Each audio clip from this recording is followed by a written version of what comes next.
জয় হরিচাঁদ, জয় গুরুচাঁদ, জয় শান্তি সত্যভামার জয়। আমরা এই মুহূর্তে আছি সপ্তম শ্রীপাঠ পাটকেল বাড়ি, গোপাল বিশ্বাসের বাড়িতে। এই গোপাল বিশ্বাসের বাড়ি, আপনি আসুন, এখানে আসুন, দিদি ভাই আসুন, আপনি আসুন আমার কাছে। তো এই যে এই যে এই যে শ্রীপাঠ, আপনারা জানেন যে এই শ্রীপাঠগুলো কেন? এই শ্রীপাঠগুলোর মূল উদ্দেশ্য ছিল স্বাধীন স্বতন্ত্র মতুয়া ধর্ম প্রচার এবং প্রসারের ক্ষেত্রে। তখন এরকম তো যোগাযোগ ব্যবস্থা ছিল না, তাই গুরুচাঁদ ঠাকুর এক একটা কেন্দ্র করেছিল যে কেন্দ্রের দ্বারা প্রচার হবে। তো সেরকম একটা শ্রীপাঠ হচ্ছে এই সপ্তম শ্রীপাঠ। যদিও এখানে এসে আমি কিন্তু খুব একটা খুশি নই, কারণ যে গোপাল বিশ্বাস হরিগুরুচাঁদ ছাড়া আর কিচ্ছু বুঝতো না, এবং এই অঞ্চলের মানুষ গোপাল বিশ্বাসকে একঘরে পর্যন্ত করেছিল।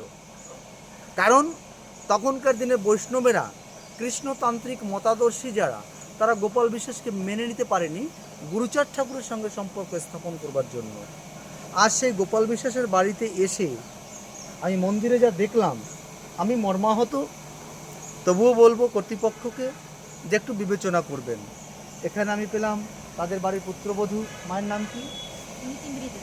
সুনীতি মৃধা, এ বাড়ির পুত্রবধূ। আমি মাকেও বলবো তুমি একটু অনুসন্ধান করে যে বাড়ির তুমি পুত্রবধূ, এ বড় পাওয়া, যাতে গোপাল বিশ্বাসের আদর্শ বক্ষে কেউ নিতে পারে। তারপর এই যে মায়ের সঙ্গে সম্পর্কটা কি করে পেলাম, এ আমার সৌভাগ্য। এই শ্রীপাঠ কেউ চেনে না, আশেপাশে কেউ চেনে না। সমীরণদা বলছেন পাটকেল বাড়ি, তারপর বাপিদার নাম্বার দিয়েছেন, কিন্তু তার আগে আমি রাস্তা দিয়ে যাচ্ছি, এই আচার মালা আমাদের চিহ্ন। দেখেন এই চিহ্নটা আমি দেখে মাকে পেলাম, মাকে পেয়ে বললাম, ওমা তুমি তো মতুয়া? বলছে হ্যাঁ। বলছে আমি শ্রীপাঠ পাটকেল বাড়ি খুঁজে বেড়াচ্ছি, পাচ্ছি না। বলছে ওই তো ওই বাড়ি, চলো যাও, ঢোকো তুমি। এরাই হচ্ছে গোপাল বিশ্বাসের সেই উত্তরসূরি বংশধর, সপ্তম শ্রীপাঠ। ওমা এখন তুমি একটু বলো গোপাল বিশ্বাস সম্পর্কে, তোমার কাছে একটু শুনতে চাই।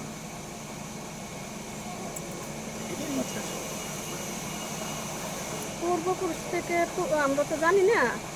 আমি আসছি এনা থেকে 10 বছর 12 বছর পরে এই বাড়ি। এখন আমার অতটা জানা নাই। তারপরে আমি বলছি যে আমি এটুকু জানি যে গোপাল বিশ্বাস, নেপাল বিশ্বাস আর নীলকমল বিশ্বাস, এনাদের পিতার নাম সম্ভবত পিতা কাকা, বাবা কাকা যেটা ইন্দ্রা ছিল হলো ধতুগতু কতু, আর ভালো নাম কী ছিল সেটা হয়তো ওই নামই সংক্ষিপ্ত রূপ ধতুগতু কতু।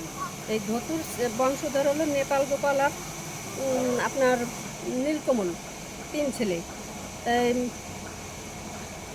গোপাল, নেপাল, কানাই বলাই 5 জন ছিল মোট।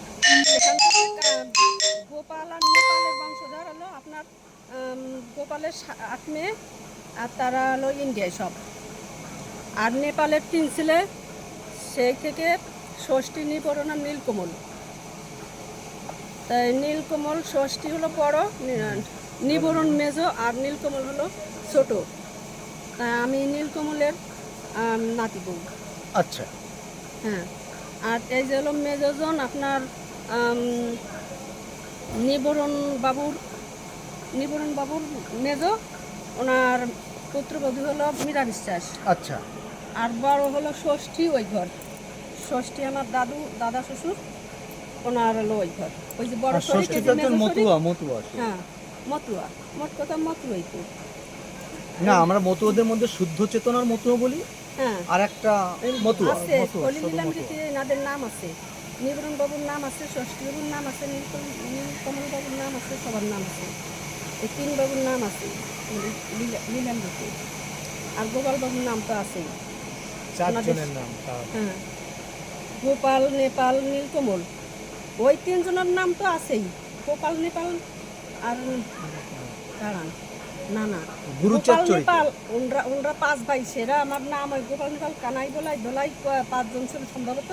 আর তার গোপালের হলো 8 মেয়ে ইন্ডিয়ায়, আর নেপালের সম্ভব 3 ছেলে। মানে এই গোপালের ছেলে মেয়ে কি? গোপাল বাবু 8 মেয়ে। আচ্ছা, ছেলে নাই? না, তো মেয়েরা সব ইন্ডিয়া? হ্যাঁ, আচ্ছা আচ্ছা। এদেশে বিয়ে হয়েছিল হয়তো জানি না সেটা কোন জায়গায় কি, কিন্তু ইন্ডিয়া সবাই। হুম।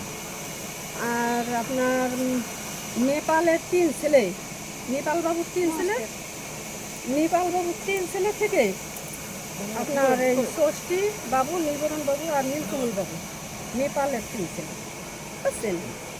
এবার সেই নীলকমল ষষ্ঠী বাবুর বেটার বউ হলো এই যে নোয়াজন। এই ষষ্ঠী বাবুর বেটার বউ? না না, ষষ্ঠী বাবুর নাতি বউ। নাতি বউ? হ্যাঁ। আর নীলকমল বাবুর ফের পুত্রবধূ সম্ভবত এই যে সুনীতি। হ্যাঁ, ফের পুত্রবধূ। আর আমি হলাম আপনার নীলকমল বাবুর নাতি বউ।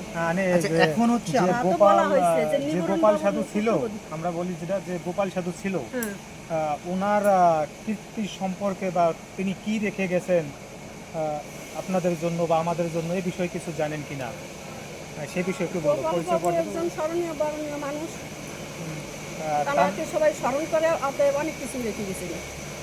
কিছুটা যতটুক এই যে যে বাস করি আমরা তো গোপাল বাবুর কৃতিত্ব। আচ্ছা বলছি, এইখানে মন্দির প্রতিষ্ঠা কবে হয়েছে? মন্দির প্রতিষ্ঠা হয়েছে কোন সালে সেটা তো এখানে স্থাপিত একটা লেখা থাকা দরকার ছিল।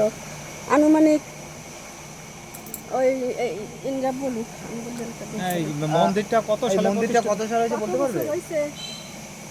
তা 11-12 সালে হয়েছে মনে হয়। এর আগে ছিল না? না। এখন কি এখানে অনুষ্ঠান হয়? আগে মন্দির ছিল, গোপাল বাবুর আমলে মন্দির ছিল, সেটা আমি তারপর জানি। তো 71 সালে অনেকটা বিধ্বস্ত হয়ে গেছে। ওনার কালে তো সবই ছিল।